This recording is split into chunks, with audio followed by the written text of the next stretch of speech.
Hare Krishna.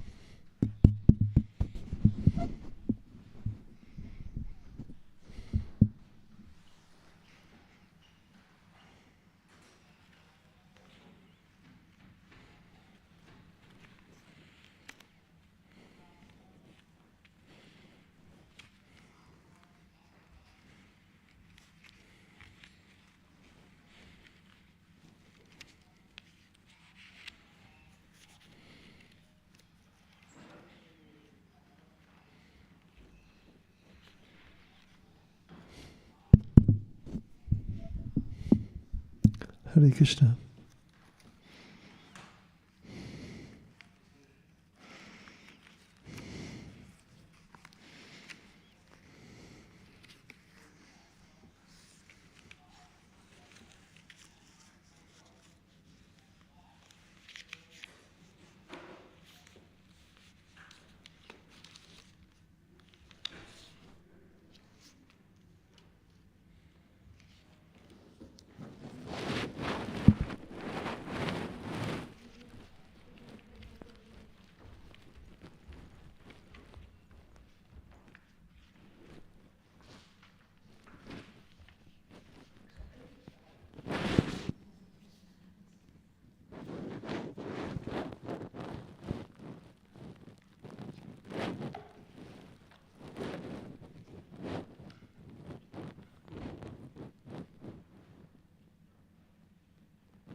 Hare Krishna.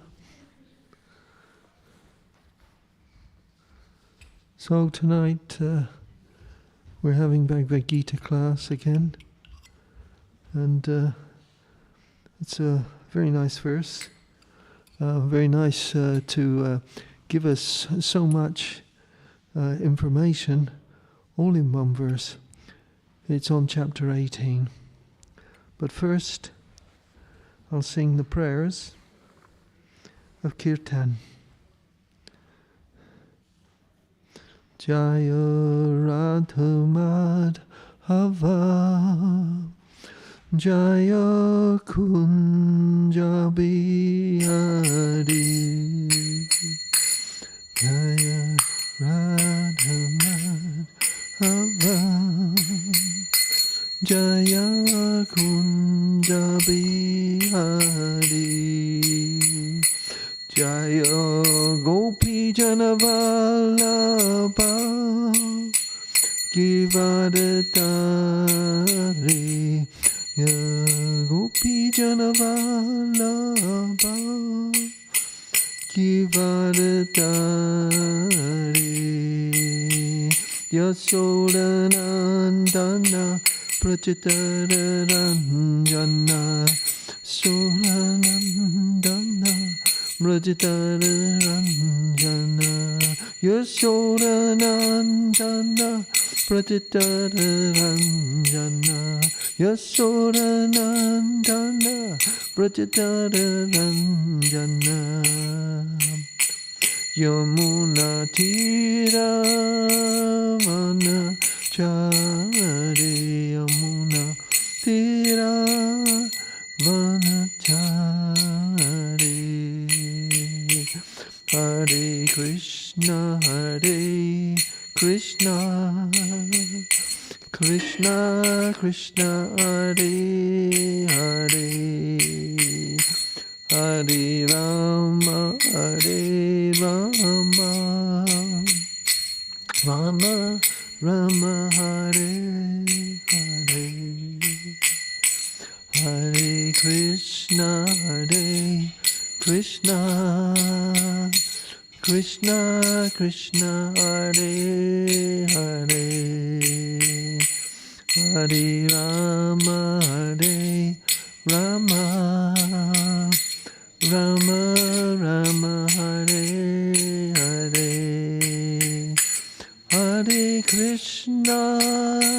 Hare Krishna Krishna Krishna, Hare Hare, Hare Rama, Hare Rama, Rama Rama, Hare Hare, Hare Krishna, Hare Krishna, Krishna Krishna, Hare Hare, Hare Rama, Hare Rama, Rama Rama, Hare Hare. Jaya Prabhupada, Jaya Prabhupada, Jaya Prabhupada, Srila Prabhupada, Prabhupada, Jaya Prabhupada, Jaya Prabhupada, Srila Prabhupada, Jaya Radha Gokulanda, Radha Gokul Nanda Radhe, Jaya Radha Gokulanda, Radha Gokulanda Shri Radhe, Jaya Sita Ram Lakshman Hanuman, Jaya Sita Ram Lakshman Hanuman, Jaya Sita Ram Lakshman Hanuman, Jaya Sita Ram, Jaya Sita. Jaya Om Vishnu Pad Paramahansa Parvakacharya Asata Sato Sri Srimad A.C. Bhaktivedanta Swami Srila Prabhupada Ki Jai. ISKCON founder Charya Srila Prabhupada Ki Jai. Anantigoti Vaishnava Vrinda Ki Jai. Namacharya Srila Haridas Thakur Ki Jai.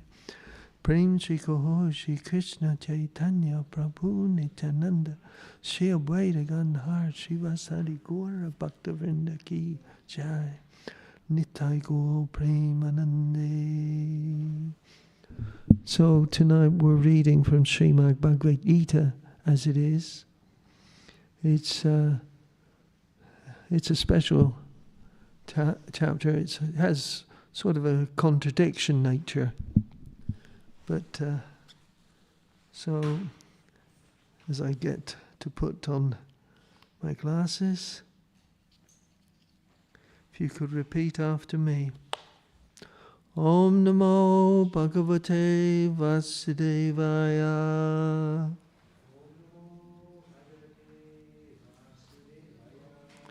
Om Namo Bhagavate Vasudevaya.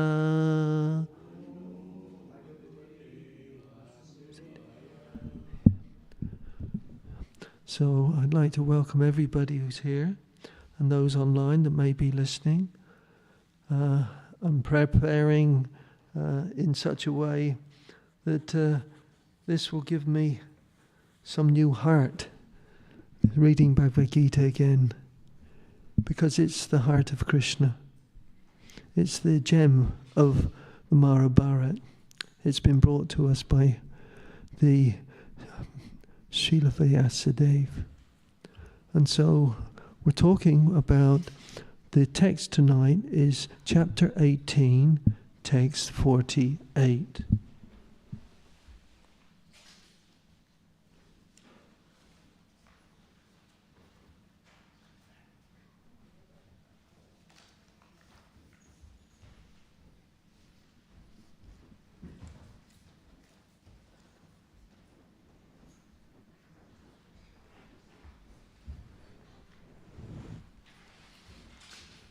Right, so I'll do the line for line, Sanskrit, and Prabhupada is doing a wonderful word-for-word translation too. But first we'll do the verse itself, and if we can get the rhythm. Sajam karma kunteyam. So if you repeat that. Sadosham apayeti nati ajet. Sarvaramba hitoshena Dumenagnirivatita. We'll say it again. Sahajam karma kunteha Sadosham apinatyajet Sarvaramba hitoshena Dumagnir varitaha. So, one more time. Sajam karma kunteya Sadoshamapi natyajet Savaram doshena Tumanagniravitaha. Right, so we'll go to the word for word translation, if you could repeat after me. Sahajam, born simultaneously. Karma, Kuntiya. Kuntiya? Yeah. Oh, son of Kunti. Sadosham, with fault. Api, although. Na, never. Tiyajet doshana. Oh, sorry, tiyajet, one who should give up. Sarva arambaha, all ventures. He's certainly doshana, with fault. Duhumana, with smoke. Agni, fire. Eva, as. Avritaha, covered. So we'll do the translation by Srila Prabhupada. Srila Prabhupada ki jai. Every endeavor is covered by some fault, just as a fire is covered by smoke. Therefore one should not give up the work born of his own nature. O son of Kunti, even if such work is full of fault. So if you'll repeat each phrase after me. Yes, you can join in too. Every endeavor is covered by some fault, just as fire is covered by smoke. Therefore one should not give up the work born of his nature. O son of Kunti, even if such work is full of fault. Right, we'll just go through the purport, but it's a clear indication of guidance, keeping us on track and of our own nature.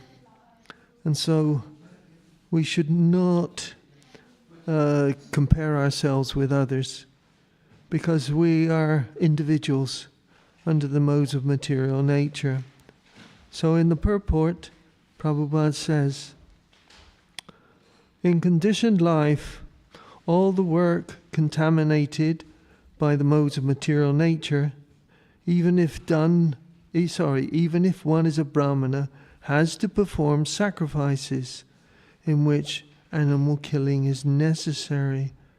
Similarly, a Kshatriya, however pious he may be, he has to fight his enemies. He cannot avoid it. Similarly, a merchant, however pious he may be, must sometimes hide his profit to stay in business. And he may sometimes have to do business on the black market. These things are necessary, but one cannot avoid them. Similarly, even though a man is a Sudra serving a bad master, he has to carry out the order of his master, even though it should not be done. Despite these flaws, one should continue and carry out his prescribed duties, for they are born of his own nature.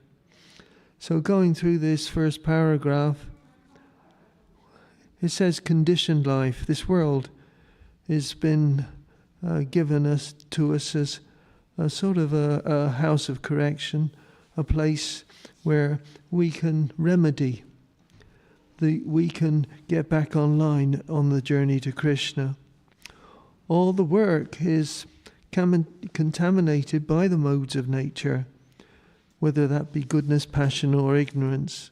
Some of it's all there, and sometimes goodness prevails, sometimes passion and goodness is there, and even a good and ignorance and passion, they're combined. So we should know that these natures are in us. Even if one is born as a Brahmana, he sometimes commits in sacrifices. Animal killing is necessary. Now they say about this is like, you could say, the Brahmanas who worship the demigods. And somehow, age of Kali worshippers, they offer goats. So, but it's still a sacrifice. Kali is an agent of the material energy. And it says, so the animal killing is necessary. And of course, following regulative principles, we try in all forms of life, in the training, we follow regulative principles. No meat eating, no intoxication, no sex indulgence, and so many things that we will have to do. We have to chant the Hare Krishna mantra. It says, so similarly, a Kshatriya, however pious he may be, he has to fight his enemies. And the person I know who used to be manager of the Goshala, he's now with the police force. But there's also another one who's with the Pandavasena. He's a senior member of them. But they have to, he's a detective. But he can't avoid their duties. They've been given them. They're of the moment. And then it says, similarly, the merchant, however pious he may be, he must sometimes hide his profit and stay in business, or sometimes he may have to do business on the black market. It's an interesting thing. There are times when there were shortages, and but there was a black market in supplies, and so. It just happened to be, and people were willing to pay any price. However pious the merchant may be, sometimes he has to hide his profit to stay in business, or sometimes have to do business on the black market. And so that's one as a merchant, the mercantile class. These things are necessary, so we can't avoid them. Similarly, even a man, it's a Sudra, is serving a bad master. He has to carry out his order of the master, even though it should not be done. I remember Gaur Govinda Swami, he was asked this question, what shall we do if we have a bad master? And he said, you must carry on. Krishna sees your heart. He understands the nature that you have to follow that spiritual master, even though he has some fault. Because Krishna protects us by our seriousness in duty. So we may have to carry out the order of a spiritual master that may not be done. Despite these flaws, we should continue to carry out prescribed duties because they're born of our own nature. And certainly, whether it be the so-called enemy and the so-called justified, the winners, those justified, they each have to serve their master, even though they may not want to do it. And certainly in the Mahabharata, there was this point where they actually used to meet together at the end of the day and exchange their views, and actually a camaraderie that was born in them. They would somehow put their animosity aside. A nice example herein, although fire is pure, still there is smoke. Yet smoke does not make the fire impure. Even though there is smoke in the fire, fire is still considered the purest of all elements. And that's the case on the offerings that the deities do. They still offer the flame to the deities. So they still offer incense. They still offer flowers. And it says, the Brahmana, he has no unpleasant duties. One may conclude that in the material world, no one is completely free from the contamination of the material nature. Even the Brahmanas, they're what they call the caste Brahmanas. When in winter time one takes a stone from the fire, sometimes the smoke disturbs the eyes and other parts of the body, but still one must make use of fire despite the disturbing conditions. And certainly I remember they used to, because of the mosquitoes in the temple room, they used to have strong incense burners going the whole time to keep off the dough-devotees that were chanting Hare Krishna. But still one has to make the fire-disturbing conditions.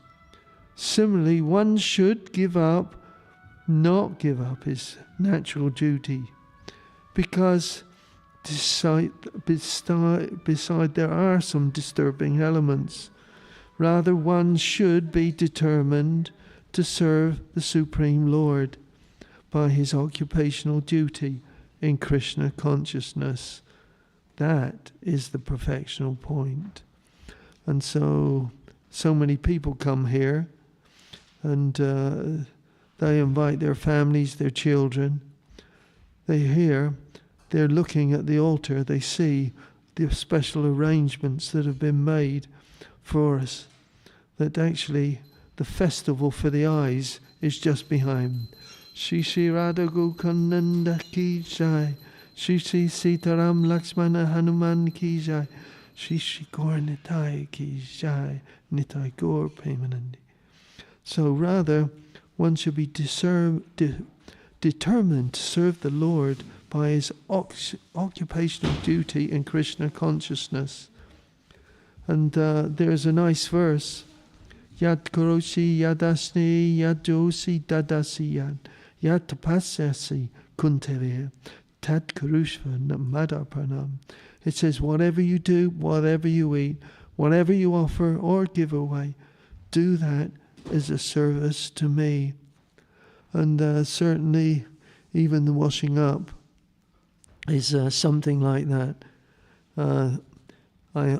If you keep your house prim and proper, you look after it, you can make sure that the next day it's not a pile of washing up waiting you.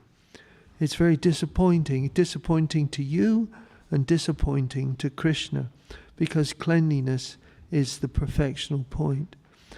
When a particular occupation is performed for the satisfaction of the Lord, all the defects in that occupation are purified. That's when we try and we bring donations here to support this temple.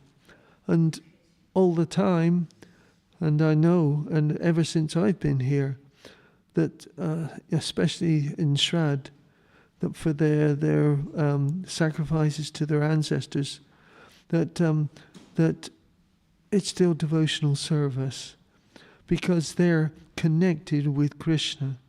They bring all their sacrifices, but they do it through Krishna, and that is self-realization.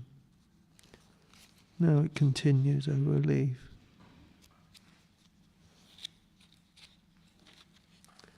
So that's the perfection of self-realization. But over Lee page, I just do text 49, a bit naughty really. One who's self-controlled and attached, and who disregards all the material elements, obtain by practice of renunciation the highest stage of freedom from reaction. So we have a goal that you and I, though we have our difficulties with our natures, that certainly I'm having difficulties with the elderly nature of this body. It's starting to struggle again, which is so disappointing to me. But it seems that I've got to face new correction of this body. And so I have to carry on. I have to, I suppose, take a Kshatriya spirit in facing these things that have faced me in this deteriorating body. You know, so it's here in text 47, it's better to engage in one's occupation, even though one may perform it imperfectly, than to accept another's occupation. Perform it perfectly. Duties prescribed according to one's nature are never affected by sinful reactions. So it seems that Krishna is the overlord, and the super soul in our heart is giving us everything that we need that's appropriate according to our karma. But somehow we have to forbear. There's a very nice verse in Canto, the Srimad Bhagavatam, Canto 14. And it says that we have to patiently endure the real actions of our past misdeeds, accepting these, that the path to God becomes our rightful inheritance. So let's do that. The path to God is our rightful inheritance, and we should go there, and we should try and do as much as possible. Now also, there's another wonderful verse. Now if we come to chapter 6, it's text 30, if we go to that.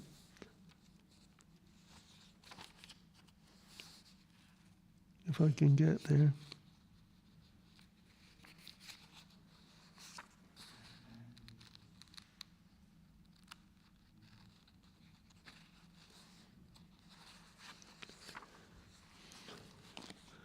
And it's Dhyan Yoga, this chapter, and it gives different stages of how that we can come to the Lord, and it brings us to the Lord. And so what we've got here at text 30, it says here,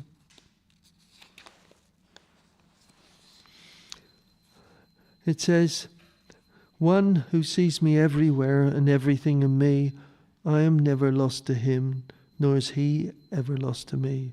Yo mam pasyati sarva machamaye pasyati tasyam na pasyami sachasme pranasyati. For one who sees me everywhere and everything in me, I am never lost to him, nor is he ever lost to me. So a person in Krishna consciousness, he sees the Lord everywhere, and he sees everything in Krishna. Such a person may appear to be see all the separate manifestations of nature. He says, but In each and every instance, he is conscious of Krishna and what he sees. And there's an explanation. If we go to Karma Yoga, chapter 3, text 37, in the purport, the actual verse is, the Supreme Personality of Godhead said, it is lust only, Arjuna, born of contact with the material mode of passion, and later turned into a wrath, which is the all-devouring sinful enemy. But Prabhupada then does further in the purport about, it says, the Supreme Personality of Godhead has expanded himself into many for his ever-increasing spiritual bliss. And the living entities are parts and parcels of that spiritual bliss. They also have a partial independence, but misuse of this independence when the service attitude is transformed into the propensity of enjoyment, he comes under the sway of lust. This material creation is created by the Lord to give the conditioned souls to fulfill their lustful propensities. And when completely baffled by prolonged lustful activities, the living entities begin to inquire about the real position. So it seems that, as Govinda Swami, when we've had enough of our past misdeeds, we must come to actually meet with them. That we have to face up to them and carry on in our Krishna consciousness and see that everything is part and parcel of Krishna. And when we come to that, we come that somehow, initially Arjuna's question said to Krishna, he said, O descendant of Vrishni, what is one impelled by acts of unwillingly, as if by force? And that's our nature, is what we're born with. And certainly we have a very amazing journey, you could say. And certainly we have a nice poems here by Damodar, which hopefully one day he'll get more. They're a bit rare at the moment.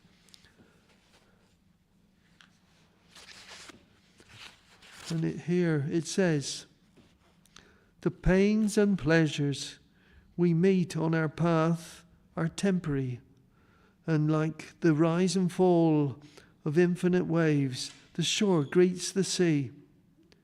What we comprehend as joy and sorrow is a misconception, a veil of darkness, dense darkness, which has blinded us from the complete perception, trapped, tightly bound by the knot of bodily attachment.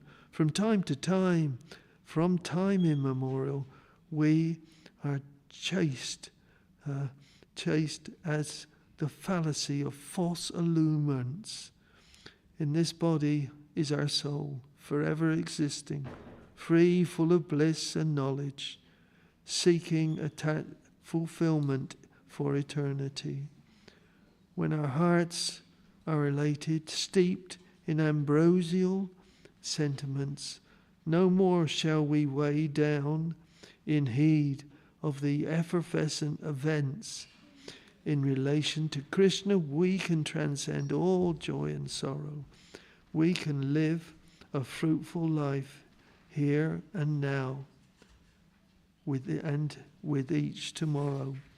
And that reminds me of the 12 steps. The 12 steps of the Alcoholics Anonymous. It says, for when I found that I could no longer control myself. I handed myself over to the Supreme Lord. I let him take charge of my life and endured the reactions of my past indeed. And in that 12 steps, they had to try and make amends to all these things, to those persons that we have offended. And certainly that's the case. We should do that. We should always say sorry. That's the most difficult word, actually, is to say sorry. And certainly, and I've said it before in this class, if you don't say sorry to your own children, how can they learn to say sorry? Especially when they're right. They see the fault in us. They help us. And certainly, I have an exchange with my son and daughter, where somehow that they know who I am, and I know who they are, and I have to accept that their position is also their own nature. They may not come to Krishna consciousness, but I hope so, because they call their children Granddad Krishna. They call me Granddad Krishna, and they've each got 2 children. And so this is the wonderful thing. And hopefully my daughter will come here with her children and come and savor the cows as they did before they went abroad.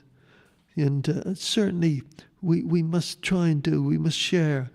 And I remember with my daughter, she was adopted, and but she also got to know her father. He wanted to know her. And in the end, she brought to me to here in the manor to introduce me to him. And just after that, he died of cancer. And so, but he got that glimmer through my daughter. They got Mahaprasadam. They got the things they needed just to sow the seed. And their lives will happen next lifetime, if not now, from this lifetime. So it is my hope. But my first concern is keeping myself steady in Krishna consciousness.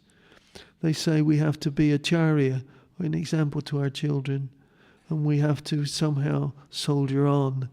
And it's a difficult place, this material world. And there's one little quote I want to share with you from Srimad Bhagavatam.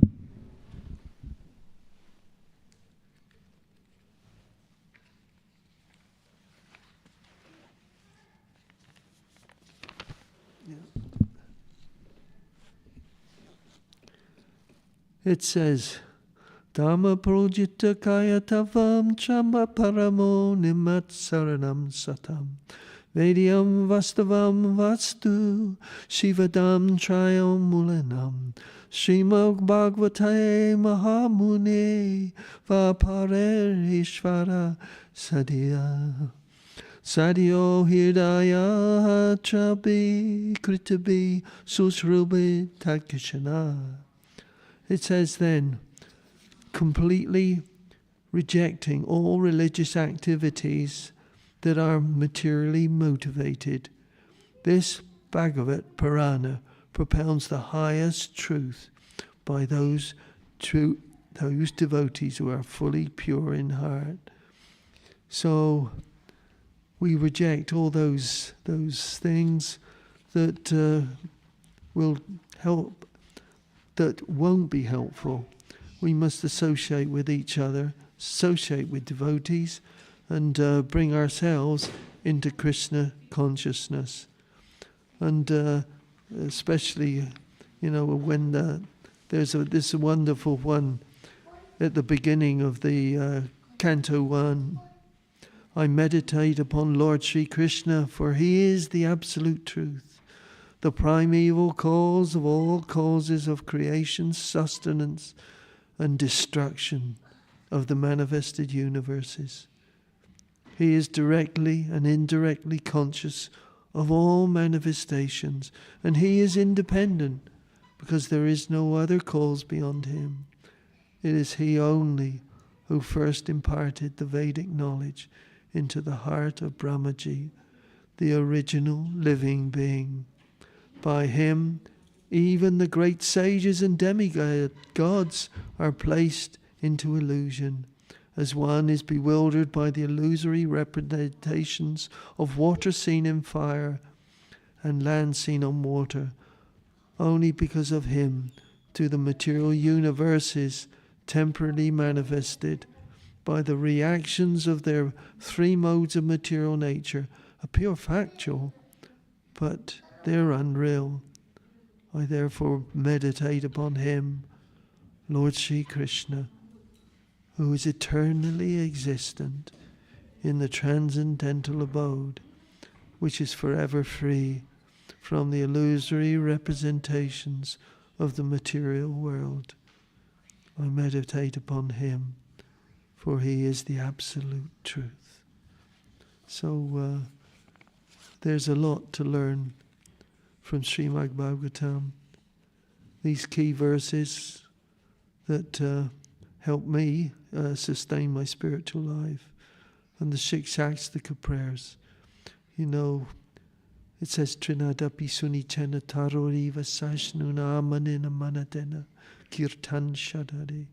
One should chant the holy names of the Lord in a humble state of mind, thinking oneself lower than the straw in the street.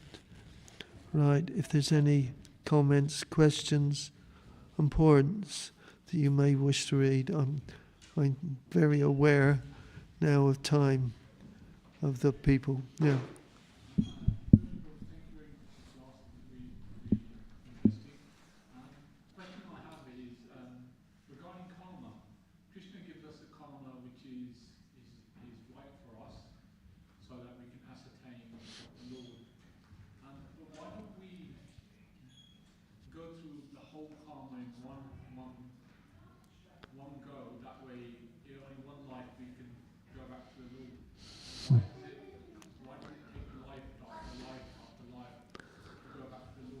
Well, if you take the humble position that it says, Nadahanam najanam nasundaram kavatam vajagatisha kameye mamma janmani janmani ishvara bhavatad bhaktir ahe tuki tivaye.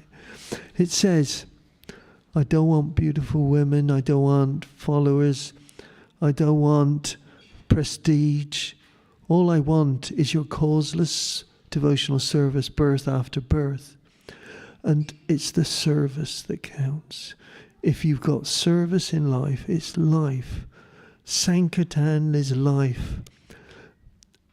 Kirtan is life. Dancing is life. We can express what is in the spiritual world now. Prabhupada says, you are in the spiritual world now. You have to understand that. If you can't understand it, where's your faith? That's why we come here, and that's why all of us come here. It gives us something more than we are. Like George Harrison said, he found something that he understood at last. And if you look at the introduction to Krishna book, you'll see it. So I think we better wind up there now. But any quick comments or questions now? Okay, you're welcome. Okay, right. And I hope you have a wonderful evening, all of you. And it's nice to see you all here gathering round, even on the after Easter. But Easter's a special time too. Okay, Damodar Prabhu.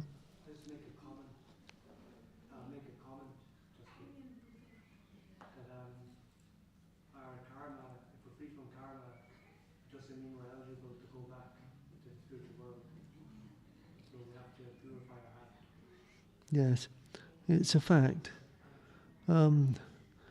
We've got to go through the stages of our karma. But it doesn't mean that we give up. It doesn't mean that it's not possible. You know, we have to be chaste to our faith and chaste to Krishna, chaste to our relatives, chaste to each other. This is the whole thing. You're an example.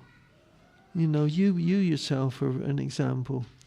I have to learn to be served by you because I was always serving others.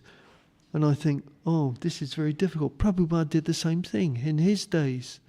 When he was departing from this world, he had to accept the service because that's the greatest service you can give the spiritual master, is to serve your spiritual master. And he let them serve him until his final hours, where he kept doing it. I don't know if that answers that, but certainly I hope that you'll travel on in higher planes, but it's there waiting for you. If we can't accept it, we're in trouble. No, just keep going. There's nothing to lose. And now I have to take away. Excuse me. Okay. Srila Prabhupada ki jai. Srimad Bhagavad Gita as it is a ki jai. Nitai go Premanande Hari Hari Bol.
Sing it.